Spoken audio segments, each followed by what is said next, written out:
All right, Tim, we're live. Good afternoon.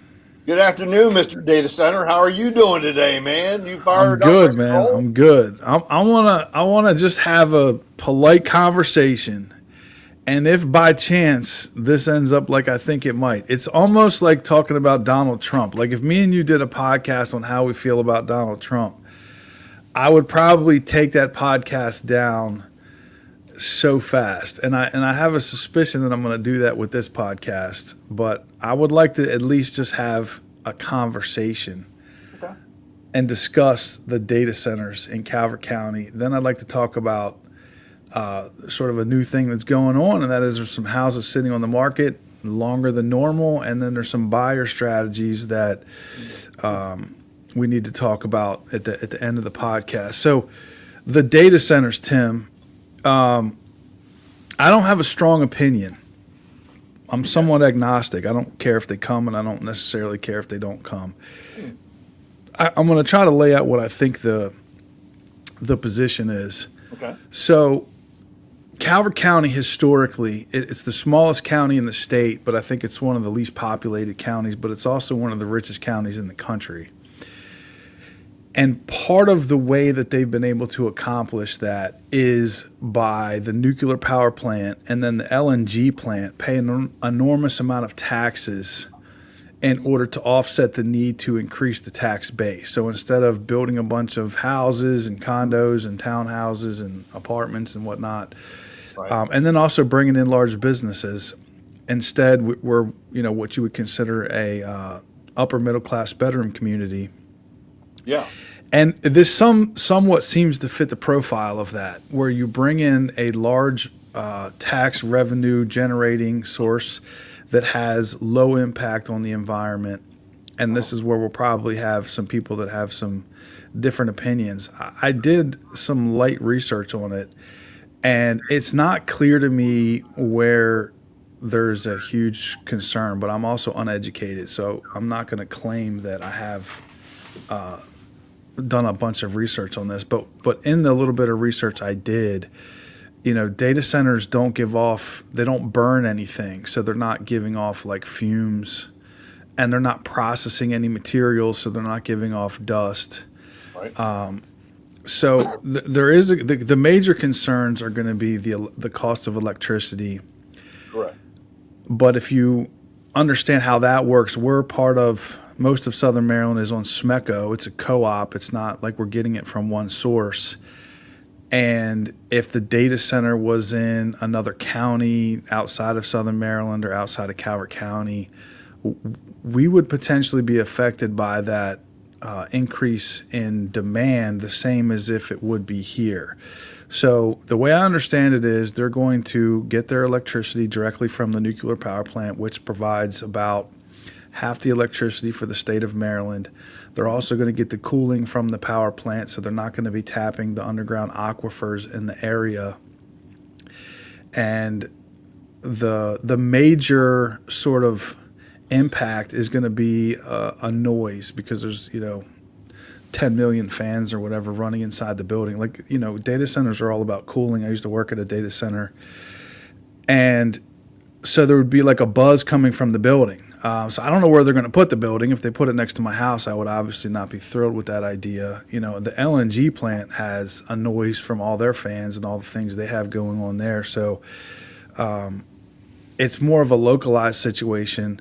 But as far as I know, there's not any radiation or like electromagnetic force fields and radio waves or anything like that come out of data centers. And again, I'm not educated on this topic, but to me, it seems like it fits a pattern that Calvert County has used in the past to sort of resist increasing the population density.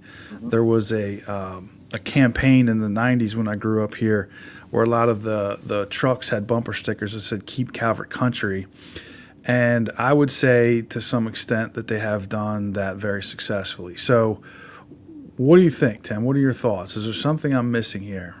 Well, I think the biggest challenge is just to really have a thorough, independent analysis on the environmental impact. Because Yeah, I'm always hesitant to believe, and I know this is yeah, crazy, but what yeah, we're told. And quite honestly, I'm gotten to the point now where I always believe it's like we're promised it's going to cost 1.9 billion dollars to rebuild the Key Bridge, and then the latest estimate now is 5.2 5. billion, Yeah. and now they're kicking out that contractor. Or it's like the Yeah. Yeah. train to nowhere in California. How many billions of dollars have been spent, and the train goes nowhere. You know what I mean? Or the bridge Yeah, goes and nowhere. the big dig tunnel in the Boston Harbor, same thing, was like 20x the cost.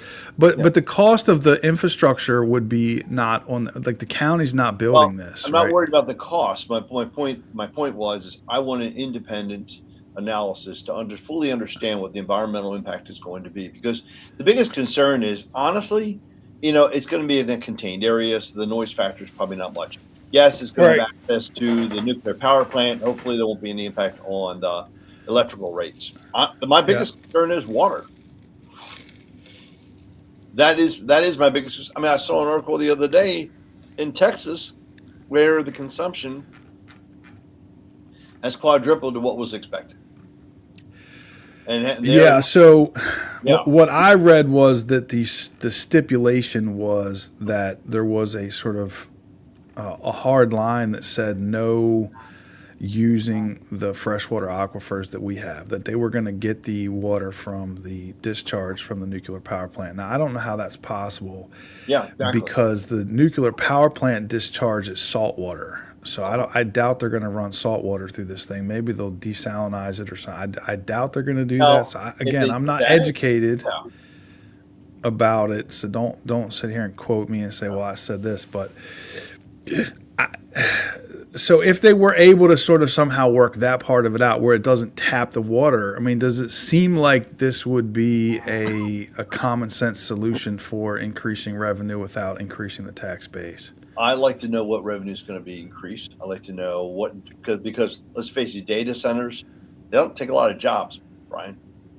You know what I mean? Yeah, and I think that's also something that, Calvert County is also, everybody has different opinions about this. I'm not taking a side here, but there's been a concerted effort from back. I mean, I grew up here, so I'm 48 years old. I've You're from been here. watching. Yeah, I've Yeah, been watching this politics the whole time, and this was something my dad was talking to me about back in the early '80s when he was telling me about why he decided to move to Calvert County. So they moved there the year I was born in 1978, sure. and the reason why is because there was an effort among originally the farmers and the people that controlled the decision making process to keep Calvert from turning into Waldorf or turning into Prince George's County. Like half the people that are 60 Waldorf. and older here are Yeah. from Prince George's County. My parents grew up in Prince George's County, and the idea was to create an environment where you could have a mostly rural area, an upper middle class area, but yet there was enough money to pay for things. Like if you look at our libraries, if you look at our roads, if you look at, I wouldn't say necessarily the courthouse, but some of the other the newer parks they're building, it seems like you would come here from another place and say these people have a nice lifestyle, right? I agree 100%. Yes, sir. Yes, sir. So it just seems like that is the attitude that the powers that be have always had, is let's figure out a way to increase the tax revenue without bringing in some people that we don't want to have here. And it appears at this point in time, I mean, tell me wrong, but it's worked out well. I mean, the nuclear power plant, the gas plant, they both have contributed to the overall job stability. The revenue has been phenomenal. The overall impact, I mean, nuclear power plant, it's going to have impact regardless, right? Yeah. But ultimately, it has accomplished what we wanted it to accomplish. Now we just got to make sure that what is being promised is going to be able to be independently verified prior to us making any kind of commitment. And I think that's what everybody is concerned about, is let's not make commitments on a project that nobody has input on, that we haven't seen the results. That's what it comes down to, right? And I think Yeah, so the county commissioner signed some NDAs, and people are upset about that. I would too. I'm not sure what the precedence is. I mean, I know that if you and I were in some sort of a business and somebody approached us with buying another business, before they even discuss it with us, they want us to sign an NDA. I don't know if that necessarily commits you to anything, but again, I don't know what the precedence is for that. I don't know if most county commissioners in most other counties who get into these types of agreements refuse to sign NDAs. So I can't really speak educated on whether or not that was a good decision or a bad decision. I'm just agnostic on that one. It doesn't. Yeah. I mean, it doesn't make you feel good, but a lot of things don't make you feel good until you understand why they are the way they are, and then it's like, okay, well, that makes sense. There's probably some competition between the data centers where they don't want everybody knowing what they're doing. So, I mean, again, I'm just assuming things. I don't know. So, if looking at it from the outside, I don't know if I have a strong opinion about it either way. I think, if taxes went up a little bit, I wouldn't be overly concerned. I think we are in the best county and one of the most beautiful areas. Politics aside, I think Calvert County is one of the most beautiful places on the East Coast, and I've traveled quite a bit. Yeah. So I'm not one of those sort of banging on the doors of the county commissioner saying you guys are all a bunch of crooks and I hate you and I hate everything about this place because of everything you've done. To me, it seems like if you compare it to the other counties around us and some of the other counties in the state and all the other places that I've traveled, Calvert County is a very nice place. So yeah, that's my thought on it, Tim. What do you think? Anything else? No, I think you've answered most of the questions that are out there, Brian. I mean, we just need a little bit more information involved. But let's talk. I agree with that.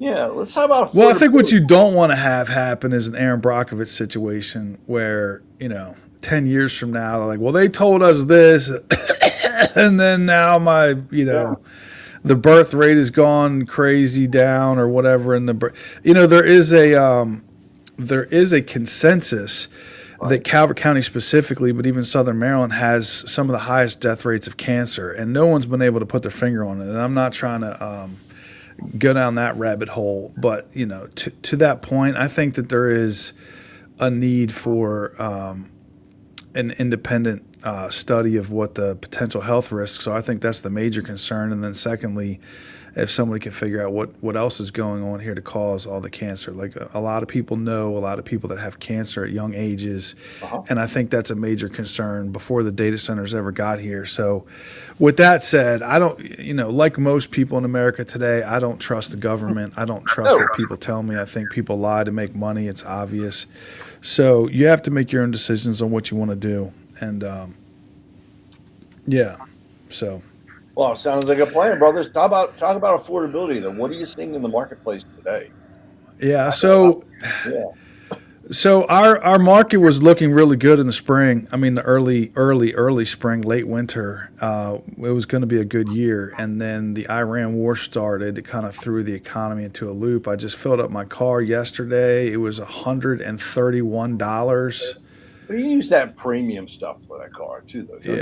Yeah. But $131. Like when I was a kid, I remember you could sort of find $5 and you could go somewhere on $5. You know what I mean? Like you could it would get you like what, 2-3 gallons. Your car was getting 20 miles a gallon. Like you could go do what you needed to do for the night for $5. Now, $5 was a movie ticket, drink, popcorn, dude. It was the whole 9 yards, man. Well, that's maybe when you were a kid, Tim. All right. Well, back in the day. I'm just saying you could go somewhere on $5 in gas. Like even on my, just whatever, 4-wheelers, boats, whatever. If you had $5, you could fill up a gas can and you can pretty much get stuff done. But nowadays, so getting back to the housing market, it's like the air went out of the balloon for the third year in a row, and what you end up with in that situation, just from our perspective, is the people that have to move often are moving reluctantly, and they're not moving under the best of circumstances. So through the course of a normal year, you'll have some people that are like, oh, we're having another baby, or, oh, we finally are going to retire and buy our house in Florida, or, oh, we're, whatever. And then you'll have somebody who's getting a divorce or somebody who passed away unexpectedly, and you'll sort of have like this mixed bag. Whereas it seems like right now you have much more of the mixed bag, and the people that are, moving for good reasons and where the the transactions tend to be more easy and pleasant, and people sort of Sure. like, just following a normal course of life are less, and the people that are having traumatic situations are increased. So life in real estate is not as easy. The deals are not as easy. People haven't lined up all their ducks the Yeah, same way they normally do. I think I think three things are occurring though. I think we're seeing a lot more inventory starting to come back on the market. I think we're seeing sellers willing to pay closing help and to be able to work with us on price. More importantly, Brian, I am starting to see some programs pop up. I mean, I just closed a loan on Thursday rather, and the young lady got $50,000 from Anne Arundel That's County. crazy. That That's that crazy. that's I mean, you've always been able to you do know what? that. I've So got what another was loan that right now that I'm program? working. Just curious. What was That's, that? What was the that's 50 called grand? it's the Mortgage Assistance Program through Anne Arundel County. Specialized program. There's some income limitations. First time home buyer, but Brian, 50 grand. And by the way, I can't tell you what her rate was because I Yeah. can't say it, but it was Right, below right. 5. Dude, that's pretty That's freaking amazing. crazy. So now start thinking about the creativity. You're right. It's a tough market. You're right. It's a Yeah. challenge. But Yeah. Brian, there are opportunities out there. I mean, Prince George's County, they've got the Pathways to Purchase program. Dude, they got $50,000, up to 50 grand, forgiven over 10 years. You got the Maryland Mortgage Program. They're giving up to 6% of the loan amount. There are so many multiple programs out there. You know what I mean? That are available for what you want to do. It's a matter of you got to ask the questions, you got to do your research. But I believe that this definition of affordability is questionable. Might be that yes, the traditional loans that are out there are not as beneficial, but there's opportunities. Now I'm going to throw another one out to you. USDA. We forget about USDA. I got a guy buying a condo in off of good Lord, what is this community? Wildwood in California, Maryland, using USDA 100% financing, and the seller's paying all the closing. So, Brian, I think it comes down to you've got to be creative. You've got to do a thorough search of the programs out there, and you've got to have, you ready for this one? A team. You and I have talked about this, right? You got to have that lender realtor team that works both angles. And we got Dave, one of our guys that we're working with right now, trying to figure out a plan for him, right?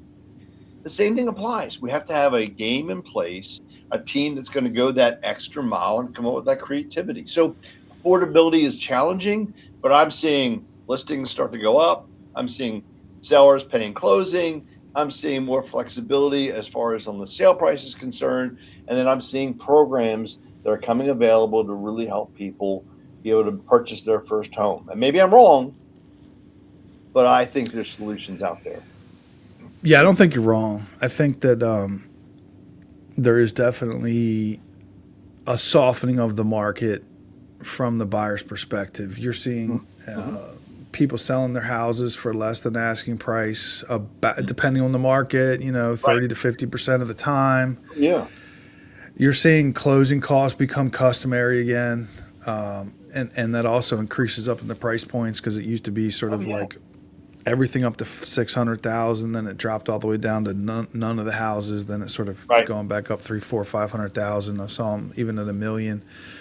So I think that inspections are pretty much standard. Repairs are now standard. So I would say that from a buyer's perspective, all of those things combined have sort of softened the market enough to sort of perception is that the house prices have come down. They're a little easier to get because even when house prices were high, most people were paying over and above the asking price. I saw somebody pay $50,000 over the appraised value, waiving the appraisal, and then paying all the seller's closing costs, and then paying the sellers, and then letting the sellers live there for 6 months for free. Like that actually happened in La Plata. That was the past. That's not there anymore. Yeah. So even in that situation, you looked at the sale price and or the appraised value. It was like here, but with the buyer was paying all the way up here. So even if you could just get back to here, you're coming down quite a bit. And then I think there's deals to be had. So I would still say that if affordability is an issue, my advice has always been to find something that is potentially income producing. Find something that has a basement apartment or an apartment above the garage, or even my son-in-law rents out a detached garage. It's like off in his side yard with a separate There you driveway go. off the road. That's my point. That's my point. Yeah. Yeah. And the other Now, thing would be to, spend time trying to find, and the other one's fixer uppers, and the other one is just using really creative financing, where maybe you have to live in a different neighborhood, or you have to buy a certain type of house, or whatever it is, in order to be able to get, like you said, up to $50,000 towards the down payment that offsets the affordability issue. Or you drive the rate down. Like we had a settlement yesterday, they did a 2-1 buy down, so their interest rate is really low right now. It's a little bit higher, a little bit higher, a little bit higher over the next couple of years, so that their income can adjust to the mortgage payment and allows them to buy a house that maybe they otherwise wouldn't have purchased without a program like that. So I agree with you 100%. The financing options are key, and working with a team that understands all that is key. And I would say on the sell side, it's kind of the same thing. What I would say, I was telling my wife this the other day. When the market is really red hot, anybody can sort of go through this and make it look easy. But when it gets really hard to buy a house, and buyers are very picky, and it becomes a lot harder to sell a house, and days on the market is going up and people are getting nervous, that's when it takes somebody who's a little more seasoned, who also has a lot of aggressiveness in what it's going to take to bring somebody to the finish line. Like I always ask people on a listing appointment, on a scale of 1 to 10, 1 being you don't really want to even sell your house, and a 10 being I'll move heaven and earth. And that includes fixing up my house and lowering the price until the day it sells. Right. Where do you score yourself? And people are not generally a 10. They're not willing to both fix up the house and lower the price until it sells right away. It takes time for them to go through that process. But that's where you really have to be more aggressive in this market than you would be. Like maybe you could sell your house as a 6 a couple years ago, but now you need to be at a minimum 8, probably a 9 in order to get your house sold. So you're going to have to be much more aggressive. So you do, and you have to be responsive. But one other idea, now I'm going to throw this out to you. You're going to think this is nuts. I got one of my clients. She's a military personnel. She's moving in the area. She's looking around, and she was getting so frustrated and so discouraged, right, about buying a house, and her lease is coming up on June 30, and we were talking, and she said, it's me and it's all my friends, we're all having the same problems, and we don't want to live in apartments. And then I said to her, why don't you buy something that you can then rent a room or 2 out to your friend? And guess what? Under contract. Okay, on a $379,000 house in Lexington Park, in a nice area, townhouse. And here's the key, Brian. She's getting in, and before she committed, 2 of her friends are moving in with her, and they're going to share the expenses. And they're all like, "Yeah, we can do that." And they all work together. They're all military. They know each other. It's not like they're getting Bobby Joe from down the street, who's moving in. I thought that was a brilliant move, and he and I were talking. It is a brilliant move, and I think another way to sort of like look at that is you have to be able to look outside of the very, very small cookie cutter box of what this whole thing is, and you have to try to find a way to shave off the corners and the edges and get around the apex a little faster in order to be able to offset it. And I think if you're creative and you're willing to sort of maybe go a little bit unconventional with some part of this, either the house you buy or your lifestyle, or maybe become a landlord, whatever it is, you could still make this work, and you can actually make it come out to your benefit quite a bit. Because I think house prices are not going to tank. We're not going to see if all that happens, the whole world's gone to hell anyway, and that'll probably be the least of your concerns. So I'm with you 100%, man. I tell you what, I'm excited. I know you're going to think Tim's always excited. Dude, I'm fired up, ready to roll. I am serious. This is going to come together. All right, good. So we thumbs up or thumbs down on the data centers, Tim? I'm thumbs middle. I don't have enough information to go up or down. As far as the market is concerned, I think there's so much opportunity, man. It's just a matter of putting together the right plan in action, my friend. Yeah. All right, man. Get out there and kill it. All right. All right. Thank you, Tim. Always a pleasure, man. Bye.